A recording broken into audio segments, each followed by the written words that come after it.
Hello दोस्तों, तो अब मैं आप सभी को अपने यूट्यूब चैनल में स्वागत करता हूं दोस्तों। ठीक है, आज हम बात करेंगे किरण आरेखों के उपयोग द्वारा लेंसों से प्रतिबिंब बनने का नियम, यानी प्रतिबिंब बनने का जो नियम है उसको सीखेंगे। ठीक है दोस्तों, तो देखिए इस किरण आरेख द्वारा हम इसके 3 नियम होते हैं। ठीक है, इसका 3 नियम होते हैं, लेकिन इसके अगर किसी प्रतिबिंब को निर्धारित करने के लिए 2 नियमों का उपयोग किया जाता है।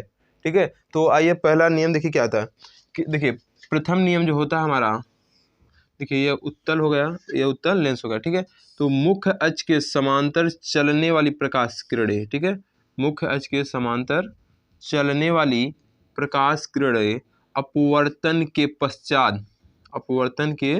पश्चात द्वितीय फोकस से होकर जाती है। ठीक है, और अवतल में भी ये हो जाएगा। ठीक है, देखिए अवतल में क्या होगा, मुख्य अक्ष के समांतर चलने वाली प्रकाश किरणें F2,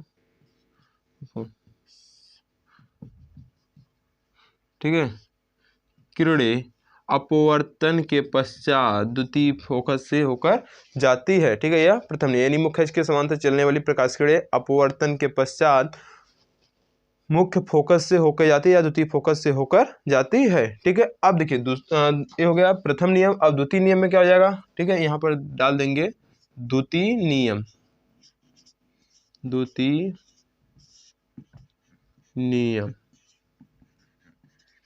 ठीक है, तो देखिए द्वितीय नियम में मुख्य फोकस से होकर जाने वाली प्रकाश किरणें, ठीक है, या प्रथम फोकस से होकर जाने वाली प्रकाश किरणें अपवर्तन के पश्चात वह जो होगा मुख्य अक्ष के समांतर हो जाएगा। ठीक है, मुख्य अक्ष के क्या हो जाएगा, देखते हैं उसमें क्या आ जाएगा। ठीक है, यानी ये जो हमारी किरण है जाएगी, यानी हमारा सेम कंडीशन हो जाएगा। ठीक है, यानी यहाँ पर हो जाएगा F1।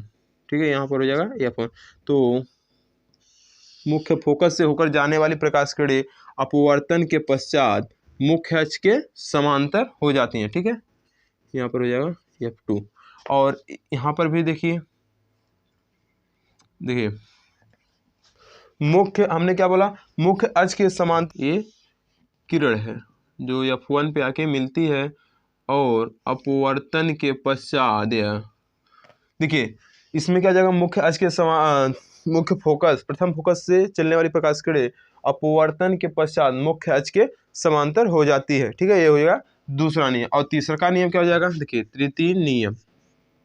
ठीक है, तीसरा नियम क्या हो जाएगा, तीसरा नियम हो जाएगा वक्रता प्रकाशिक केंद्र से होकर जाने वाली प्रकाश किरणें, ठीक है, कहाँ से, प्रकाशिक केंद्र से होकर जाने वाली प्रकाश किरणें अपवर्तन के पश्चात वह सीधी चली जाती है। ठीक है, यहाँ से यहाँ ये हो जाएगा प्रकाशिक केंद्र, यानी ठीक है। तो प्रथम नियम क्या है, मुख्य अक्ष के समांतर चलने वाली प्रकाश किरणें अपवर्तन के पश्चात प्रथम फोकस से होकर जाती हैं, और दूसरा का क्या, प्रथम फोकस से होकर जाने वाली प्रकाश किरणें अपवर्तन के पश्चात मुख्य अक्ष के समांतर हो जाती हैं। और तीसरा नियम क्या है, प्रकाशिक केंद्र से होकर जाने वाली प्रकाश किरणें वह सीधी मार्ग में चली जाती हैं। ठीक है, अब आइए प्रतिबिंब का बनना, यानी प्रतिबिंब। ठीक है दोस्तों, तो अब हम बात करने वाले हैं जब वस्तु को कहाँ पर रखा जाएगा तो उसका प्रतिबिंब कहाँ पर बनेगा। ठीक है, यह इसका जो वस्तु की दूरी पे इसका जो प्रतिबिंब है वह प्रकाशिक केंद्र और वस्तु की दूरी पर निर्भर करता है। ठीक है, तो पहली स्थिति क्या होती है, जब वस्तु हमारा अनंत पर हो तब उसका प्रतिबिंब कहाँ और कैसा बनेगा। तो देखिए हमने जैसे कि पहले ही बता दिया था कि इसमें 2 नियमों का उपयोग होता है। ठीक है, यानी 2 प्रकाश किरणें, देखिए अनंत पर, जब वस्तु अनंत से, देखिए 2 प्रकाश किरणें, पहला जो प्रकाश किरणें है, पहली जो प्रकाश किरणें हुआ, देखिए मुख्य जो है, देखिए पहला जो प्रकाश किरणें है वह कहाँ से जा रही है, लेंस के प्रथम फोकस से। ठीक है, तो लेंस के प्रथम फोकस से होकर जाने वाली प्रकाश किरणें अपवर्तन के पश्चात मुख्य अक्ष के समांतर हो गई, और जो दूसरी किरण थी वह प्रकाशिक केंद्र से होकर जाने वाली, प्रकाशिक केंद्र से होकर जाने वाली प्रकाश किरणें लेंस के अपवर्तन के पश्चात वह सीधी मार्ग में चली जाती है। ठीक है, यानी यह एक किरण ये और एक किरण यह दोनों किरणें जहां पर एक दूसरे को परिच्छेद करेगी, ठीक है, यानी जहां एक दूसरे को काटेंगी वहीं पर इसका प्रतिबिंब बनेगा। ठीक है, तो देखिए जब वस्तु अनंत पे होता है तो उसका जो प्रतिबिंब हमको प्राप्त होता है वह वास्तविक उल्टा वह वस्तु से बड़ा होता है, और वह F2 पर, यानी लेंस के द्वितीय फोकस पर प्राप्त होता है। ठीक है, ये हो गई पहली स्थिति। और दूसरी की स्थिति क्या है, जब वस्तु अनंत व 2f1 के बीच में हो। ठीक है, जब वस्तु अनंत व 2f1 के बीच में हो।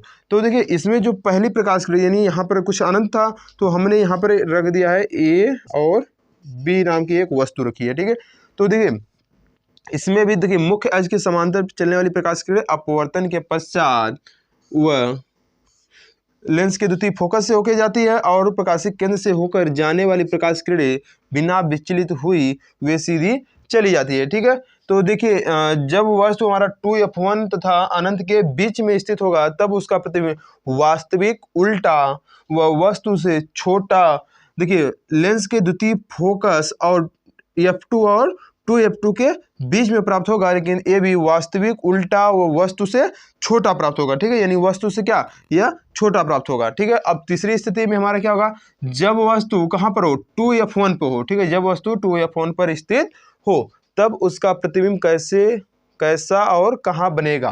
ठीक है, तो यहाँ भी देखिए तो इसमें भी वही चीज़ है, यही दो किरण सब में जाएगी। ठीक है, तो अपवर्तन के पश्चात यह जब हमारा 2f1 पे वस्तु स्थित होता है तब उसका प्रतिबिंब वास्तविक उल्टा वस्तु के बराबर, वास्तविक उल्टा और वस्तु के बराबर बनेगा। ठीक है, कब, जब वस्तु कहाँ पर 2f1 पे, तो इसका जो प्रतिबिंब बनेगा वह वास्तविक होगा, उल्टा होगा, वस्तु के बराबर होगा। ठीक है, और चौथी स्थिति क्या है, जब वस्तु 2f1 व f1 के बीच हो। ठीक है, कहाँ पर, जब वस्तु 2f1 व f1 के बीच हो तब इसका जो प्रतिबिंब हमको मिलेगा वास्तविक उल्टा वस्तु से बड़ा। ठीक है, वास्तविक मिलेगा वास्तविक उल्टा वस्तु से बड़ा, और यह लेंस के द्वितीय फोकस यानी 2f2 और अनंत के बीच मिलेगा। ठीक है, 2f2 और अनंत के बीच मिलेगा। ठीक है, यह हो गया हमारा चौथा स्थिति। अब देखिए पांचवा स्थिति क्या होगी, यहाँ पर अगर हम प्रकाश किरणें को जब देखिए इसमें क्या होगा, पश्चिमी स्थिति क्या होगी, जब प्रकाश किरणें f1 पर स्थित हो। ठीक है, तो उसका जो प्रतिबिंब बनेगा वास्तविक उल्टा और वस्तु से बड़ा बनेगा। ठीक है, और वह अनंत पर बनेगा। ठीक है, पश्चिमी स्थिति। ठीक है, उसका भी फिगर बनाते हैं। तो दोस्तों आइए देखते हैं पश्चिमी स्थिति क्या है। देखिए जब वस्तु प्रथम फोकस पर हो। ठीक है, जब वस्तु हमारा कहाँ पर हो, प्रथम फोकस पे। ठीक है, जब वस्तु हमारी अगर प्रथम फोकस पे होती है तो उससे चलने वाली प्रकाश किरण, देखिए दो प्रकाश किरण पहले मुख्य अक्ष के समांतर चली, वह द्वितीय लेंस के द्वितीय फोकस से होकर, दूसरे का जो थी प्रकाशिक केंद्र से होकर जाने वाली प्रकाश किरणें अपवर्तन के पश्चात, प्रकाशिक केंद्र से होकर जाने वाली प्रकाश किरणें अपवर्तन के पश्चात वह सीधी मार्ग में चली जाती है। ठीक है, तो इसका जो हमारा प्रतिबिंब मिलेगा वह वास्तविक उल्टा वस्तु से बहुत बड़ा और अनंत में मिलेगा। ठीक है, देखिए यहाँ पर ये किरणें क्या होगी, ये सीधी जा रही है यानी ये मिलेंगी नहीं, इसलिए हमारा जो प्रतिबिंब होगा वह वास्तविक होगा, उल्टा होगा, वस्तु से बहुत बड़ा होगा, और इसका ये कहाँ बनेगा, तो यह अनंत पे बनेगा। ठीक है, छठवीं और लास्ट स्थिति क्या है, जब वस्तु प्रथम फोकस यानी f1 तथा प्रकाशीय केंद्र के बीच में हो, यानी f1 और प्रकाशीय केंद्र के बीच में हो तब उसका जो प्रतिबिंब मिलेगा वह कहाँ मिलेगा, कैसा मिलेगा। ठीक है, तो देखिए जब प्रकाश किरणें प्रथम फोकस व प्रकाशीय केंद्र के बीच स्थित होता है तो इसका जो हमारा प्रतिबिंब मिलेगा वह आभासी और सीधा। ठीक है, आभासी और सीधा। यह देखिए इस किरण को हम जब पीछे की तरफ बढ़ाएंगे, आगे तो मिलेंगे नहीं, तो इस किरण को अगर हम पीछे की ओर बढ़ाएंगे तो लेंस के इसी बगल, ठीक है, लेंस के प्रथम फोकस की ओर ही जो आभासी सीधा व वस्तु से बहुत बड़ा मिलेगी। ठीक है, यानी क्या है, आभासी सीधा वस्तु के बहुत बड़ा और लेंस के प्रथम फोकस की ओर ही बनेंगे। ठीक है दोस्तों, ये हमारा 6 स्थिति थी। अब इस पे हम थोड़ा न्यूमेरिकल आप लोग को सॉल्व कराएंगे इसके बाद। ठीक है दोस्तों, आई होप कि आप लोग को वीडियो अच्छा लगा होगा और ये आपको समझ में आ गया होगा। ठीक है, एक बार हम पूरा जल्दी रिपीट करते हैं। देखिए जब वस्तु हमारा कहाँ पर हो, अनंत पे होता है। ठीक है, जब वस्तु हमारा अनंत पे होता है तब उसका जो प्रतिबिंब वास्तविक उल्टा और वस्तु से छोटा बनता है। ठीक है, वास्तविक उल्टा वस्तु से छोटा बनता है और लेंस के द्वितीय फोकस पे बनता है। ठीक है, जैसे ही एक कदम यह आगे आएगा, ठीक है, जैसे देखिए यहाँ पर अनंत मान लीजिए था, यहाँ पर क्या था, यह हमारा हो गया, यहाँ पर 2f1 मान लेते हैं, ये मिटा देते हैं, ठीक है।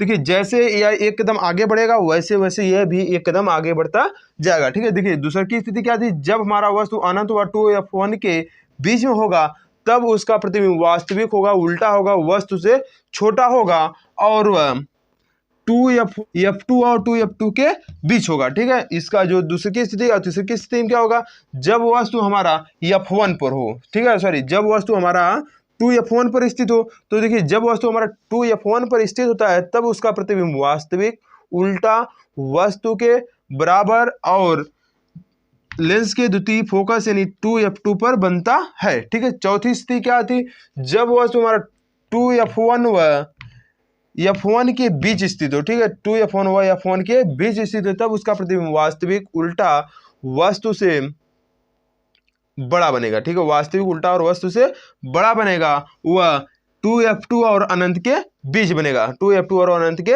बीच बनेगा, ठीक है। अब पश्चिमी स्थिति हमारी क्या हो जाएगी, जब वस्तु F1 पर हो, ठीक है, जब वस्तु मुख्य प्रथम फोकस या F1 पर हो तब उसका प्रतिबिंब वास्तविक, उल्टा और देखिए यहाँ पर क्या था, हमारा जो अनंत था, ठीक है, हमारा जो फोकस 2F2 और अनंत के बीच बन चुका था। तो चौथी स्थिति, अब पश्चिमी स्थिति क्या होगी, यानी इससे भी आगे जाएगा तो क्या हो जाएगा, अनंत हो जाएगा, ठीक है। तो जो पश्चिमी स्थिति हमारा होगा वास्तविक, उल्टा, वस्तु से बहुत बड़ा और अनंत पे बनेगा, ठीक है। और छठवीं और लास्ट स्थिति क्या थी हमारा, जब वस्तु हमारा प्रकाशीय केंद्र और प्रथम फोकस के बीच स्थित हो तब उसका जो प्रतिबिंब होगा वह आभासी होगा, सीधा होगा, वस्तु से बहुत बड़ा होगा और लेंस के प्रथम फोकस की ओर होगा, ठीक है दोस्तों। धन्यवाद।